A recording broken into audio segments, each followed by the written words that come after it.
رؤسا مسئولان و نمایندگان احمد ضیا مسعود نماینده فوق‌العاده رئیس جمهور در امور اصلاحات و حکومتداری خوب میگوید اگر سیستم ترانسپورتی افغانستان معیاری شود از یک سو سهولت برای مردم ایجاد خواهد شد و از طرف دیگر منبع خوبی عایداتی برای حکومت خواهد شد. آقای مسعود روز سه‌شنبه گفت تنظیم ترافیک شهری، ایجاد شاهراهای بزرگ، خط آهن و داشتن میدانهای ترانزیتی میتواند افغانستان را به یک کشور بزرگ ترانزیتی مبدل سازد.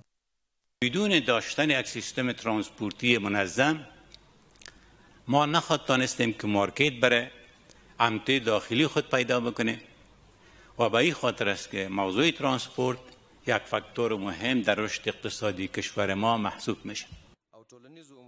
پیش از این رئیس جمهور غنی نیز گفته است که افغانستان یک کشور مهم ترانزیتی در سطح آسیا است که می تواند کشورهای آسیای میانه را با کشورهای آسیای جنوبی وصل سازد و از این طریق فواید زیادی به دست آورد. در این حال محمود بلیغ وزیر فواید عامه افغانستان میگوید بعد از سکتور امنیتی ترانسپورت یکی از بخش‌هایی است که حکومت بیشترین بودجه را به آن تخصیص داده است. من معتقدم که یکی از پایه‌های اساسی ثبات و رفاه مردم